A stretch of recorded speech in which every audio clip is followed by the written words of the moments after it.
Basically, I enjoy the security side of the business, and I had felt like I was at a disadvantage whenever I was either speaking with peers or working with clients in the security field.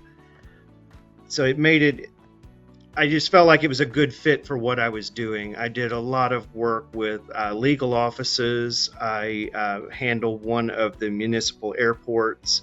So I'm interfacing with Department of Homeland Security, TSA, and state agencies as well. So I just felt like I needed to have better credentials and a better starting point on dealing with those individuals. I think the benefits are twofold. One, there's the perceived benefit that my client had, which was I have an accreditation from a recognized body that says that I do know what I'm talking about. And I think the second and probably the more important benefit is I had the confidence to interface more completely. I didn't have to hesitate as much as, and what I am telling the client is that as correct as I can be, am I using the correct terms?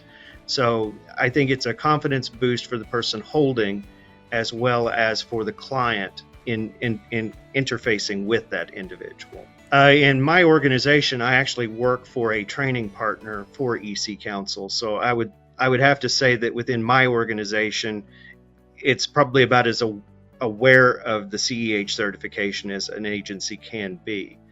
I deal with, like I said, a lot of government agencies, so therefore they do recognize the CEH program, and it is a name that they do feel confident in the quality of the candidates. It most certainly has helped. Now, instead of just being what I would call a data or a report consumer, I have much more confidence in the data that I'm feeding back into state and federal agencies about malicious IPs and things of that nature.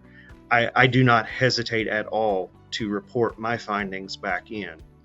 Whereas before I was properly trained, I was always really hesitant to put forward any information. So I was more of a consumer and less of a contributor. I started out, like I said, working in state and local government levels, county in particular.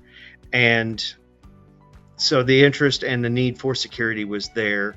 I started doing some research into different certification paths to take, and the CEH stood out due to the hands-on lab approach. And I'll be honest, the name was catchy at the time, and that caused me to do a lot of research into it. As I started actually pursuing it, I ended up working for a company that was a training center. So that was a plus. I sat the exam, earned the achievement, and then was introduced to the CNDA, the Certified Network Defense Architect. And because of working with governments, I qualified for that. So I actually hold the CEH and the CNDA. That further branched out with Cisco Systems reaching out to me to find out if I was interested in pursuing a scholarship for their brand new cyber ops. I will have to say that having done the CEH work, I breezed through the cyber ops certification with very little work because I was so well prepared with the CEH program. And so now I travel up and down the state and across the tri-state region, helping clients with data breaches, doing some of the initial forensics and the containment of ransomware.